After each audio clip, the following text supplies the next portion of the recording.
What are we on, part 4? I think we're on part 4. This is a engine teardown and rehab. This is already tossed in number 4, so we only got 3 more pistons to go. I guess I'll show you before I go ahead and throw it back together, because you know I'd rather just throw it back together, but since I'm showing you, go ahead and take the time right now to smash that thumbs up button, and I don't care if you want, hit the thumbs down button, but whatever you do, you have to hit that subscribe. That's what you have to do, and then you can put a comment and I probably won't reply to you. Let's get started. Most of this stuff, if you've been following along, then you should know. This is a oil consumption, right? The reason why I took these pistons out is because I'm scared of oil consumption, and that's always something that we have to deal with. These pistons, just watch, I can't repeat everything in every episode, so let me start from what you don't know. This is the second time in my life that I've played with taking these oil rings, right? Like I say, there's lots of gaps. You need to watch my other videos if you don't know what I'm talking about. Oil consumption. Compression's still good. It's that bottom ring right here that gets clogged up with carbon. Hard, crusty, burnt slash unburnt slash caramelized fuel, right? It's its own thing. You got to research it. It's crusty fuel. And some people have said that I could just dip these pistons in an ultrasonic tank and they'd come out looking spick and span. Well, I've used an ultrasonic tank before, ultrasonic cleaner. I used to work at a motorcycle shop called Speed City Cycle, and I used to clean carburetors in one of those things. And I happen to know that once we take this oil ring off, which I'm going to do right here with my thumb, let's see if I can. See that crud and that grime? I mean, it's the crud. A lot of it would probably come out. I agree, and it's probably even worth it to do it. I don't disagree that it's not. And this particular one, I was dipping in brake fluid just for the fun of it to see if it would soften the stuff. So this is one that wasn't dipped. It's still crustier, right? Let me go ahead and pop this one off real quick, so you can take a look at the ring in there. It looks, be careful with these rings.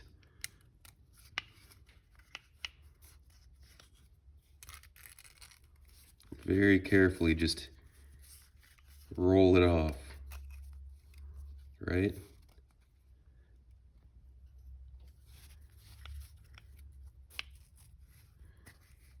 Probably shouldn't be doing that with the one hand.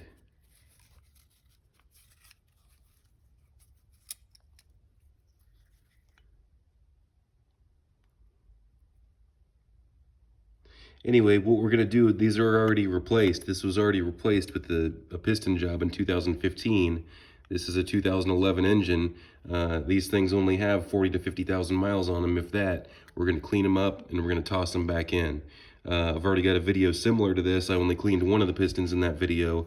I'm going to show you what I do and why I do it that way. Let's go. With all these oil controller rings off,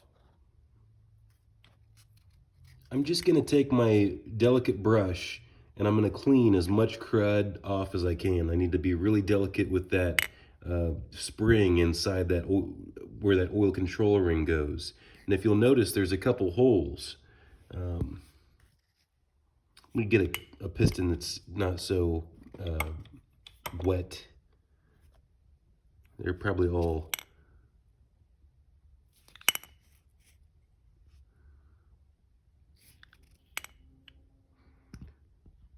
it's hard to see, but there's a couple holes. See those holes at the end there? Those would allow for oil to scrape back down.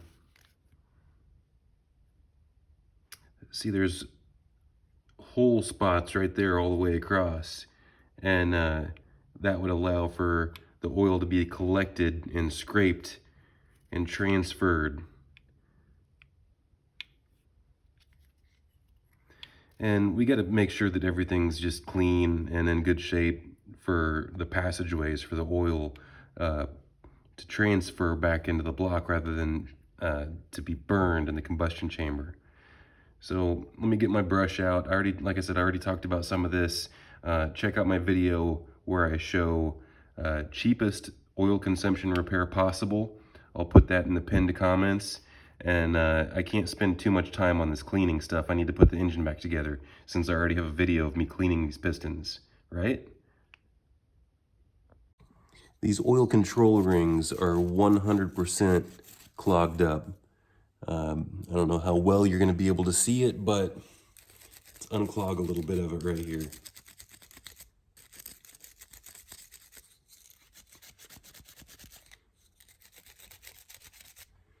We just opened up one of those windows right there.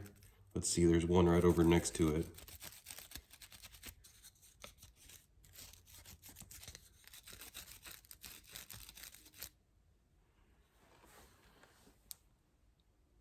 Can you see those? And there's still a bunch of crud in there. I just popped open the holes, so they're all gonna get completely flushed.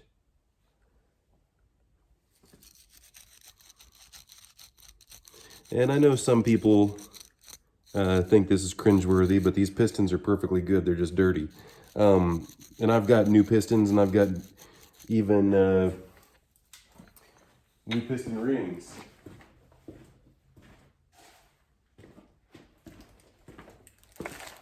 I bought these new piston rings, and they're the new style rings. Right? They're all in the different packages here. The oil control rings are the wavy type. So these are supposed to be the good stuff. I'm gonna try that in a different video. We're gonna re-ring some pistons rather than clean them. So I already went too far. I said I wasn't gonna show you cleaning. We're gonna skip to the next step, which is installing the pistons.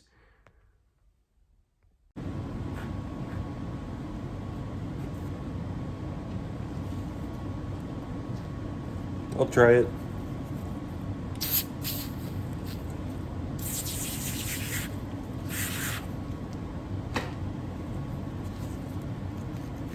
I like foamy stuff. You can see it turn dirty.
Now this is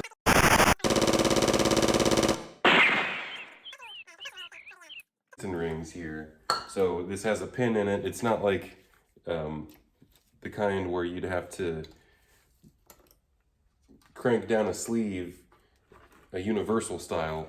See, this is specifically made for these pistons. And I made sure that all the rings were perfectly seated. And then I made sure that the notches for the intake valves are facing the intake side. And then also there's an arrow that's facing forward. And also I kept these pistons in line. So I know that this is my cylinder number 3 and I kept it in the same spot. And the bearings never left the rods. They stayed in place the whole time. And I just made sure that the rod bearings were clean before I dropped the piston in. And I made sure that on the crankshaft and on the rods themselves. And that needs to happen multiple times. So now I'm off to the next piston. That's not perfection, right? We're not in a hospital medical room, right? The floors have dirt on them, but look, it's perfectly fine. I'll fight with you, but not in the comments. Let's move on. I'm just gonna drop, I already showed you way too much cleaning. I'm just gonna drop this piston in and that piston in. If you do piston work, you're gonna be better off getting one of these adjustable style piston ring compressor tools. You see how it fits pretty much everything with the different sleeve adapters. Right, this one's made by KD. See that? Piston ring compressor set. So that's probably what you want to just look for to buy if you're doing this.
This one right here, I'm gonna straighten it out just a hair.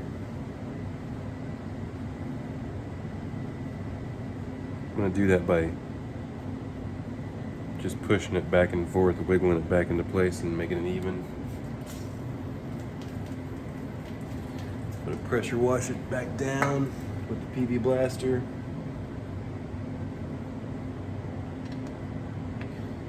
And now we're ready. We have right here.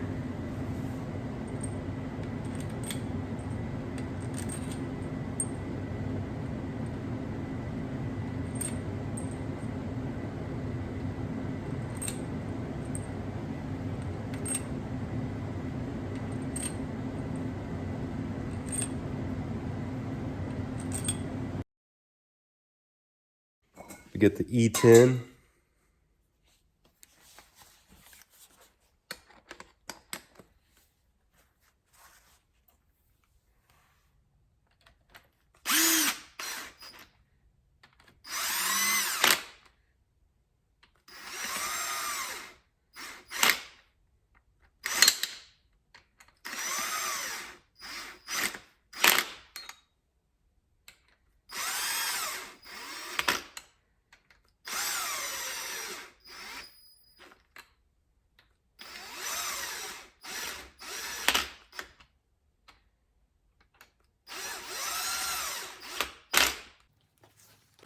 Now we're gonna get the torque wrench out. We're at 45 Newton meters plus 90 degrees. So my stinking snap-on only shows foot-pounds. I gotta convert it. There we are, folks. So for all you people that cringed at me using the power tool, I promise you, we're gonna get a click every single time. More than enough. Look at that. We're gonna get, look at all that. There's no way I'm gonna get even close to torquing it to spec when I run it down.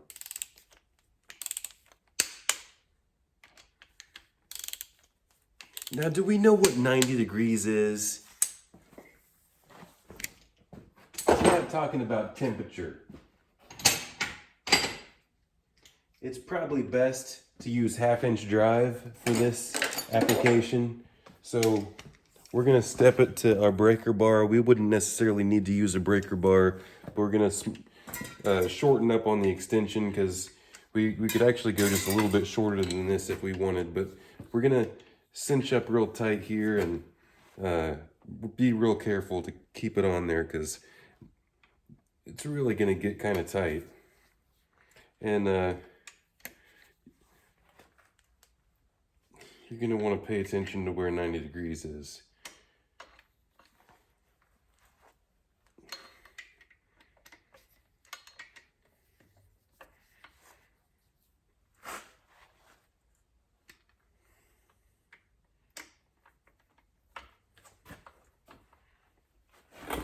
Now, see, that can happen. So I'm gonna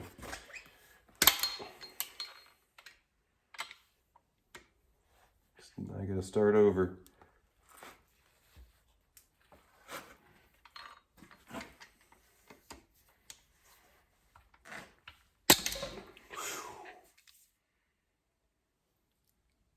That bit is ate up. I need to find another bit.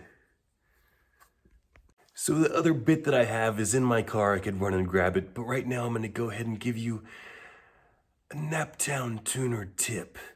Now, I can't take all the credit for this. Occasionally I figure out things on my own, and of course other people have already figured them out, and I'm like, hey, I figured that out on my own whenever I see other people do it.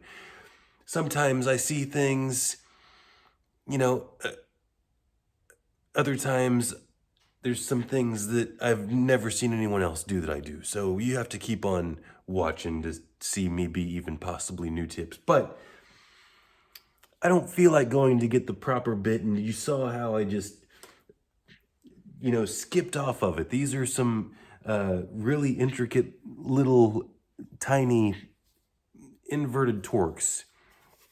what I have here is some valve grinding compound. I'm gonna squirt the valve grinding compound into my tool, and then whenever I put it back on it, it's gonna really grip. Now, the pistons are in the cylinders. Of course, I don't want to get this valve grinding compound anywhere. It's inside the tool. It's not going anywhere. Let me start over on torquing this now. It's gonna grip just perfect. Oh yeah, no problem. These back two will also just, oh yeah. I tell you what,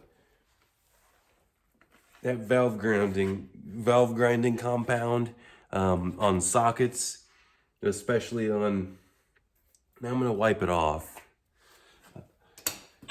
It can be an absolute lifesaver sometimes. Even on things that are stripped out that you think you're never gonna be able to get. And just for good measure, I'm gonna double check this. See, because these are all just yielded up. We're all in good shape on that bottom end.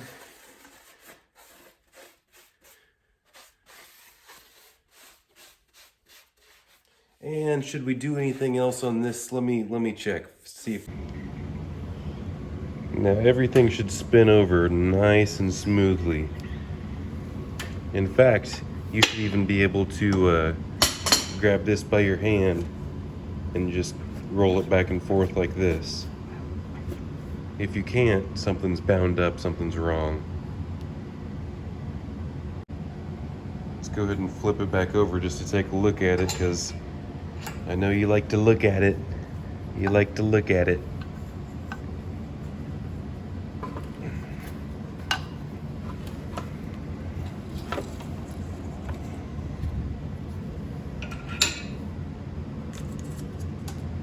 Now we'll go ahead and wipe the top off again too, just because.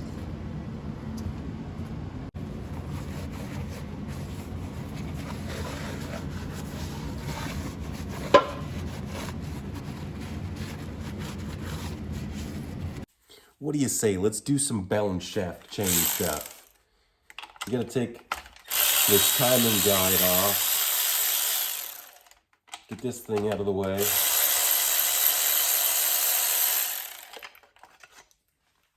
Then we got to take this stupid old style timing chain tensioner off. Garbage tensioner. I'm gonna put these tensioner bolts back in here for now. Let's go ahead and clean this face as well. So that would require a razor blade, preferably a used one if I can't. Yeah, here we go. Because this one doesn't have any need to be anything special. We're just scraping this silicone off the front here.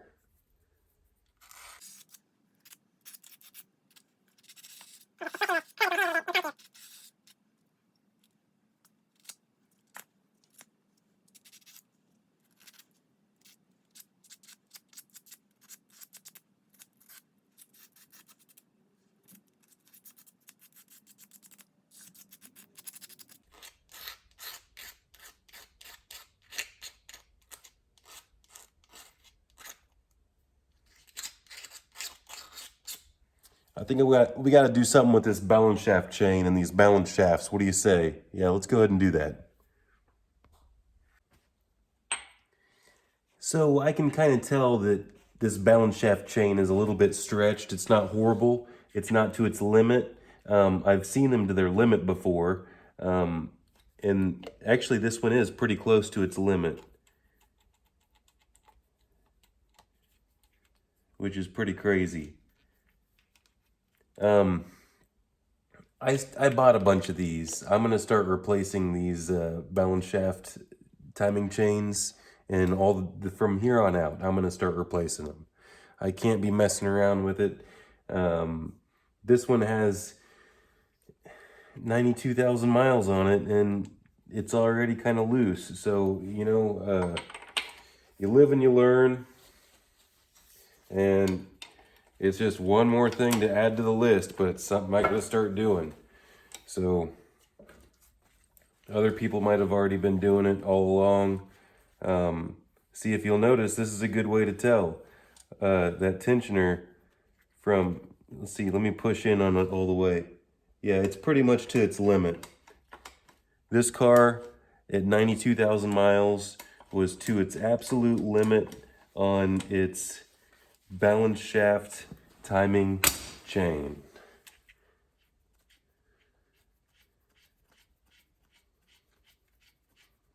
See that? Because we screw it all the way back in. All right, now I'm gonna show that to you better here. I'm gonna unscrew it and see, it would normally look about like that, right? It just would. I can show you, but you'll have to watch the next flick. You'll have to watch the next, it's not like it pumps back up with oil pressure and it gets stiffer and it adjusts it out better. It doesn't. That's how far the chain is stretched, and that is what it is. So I'm gonna go ahead and zip this apart, and we'll just show you this. Before I tell you what we're gonna do next,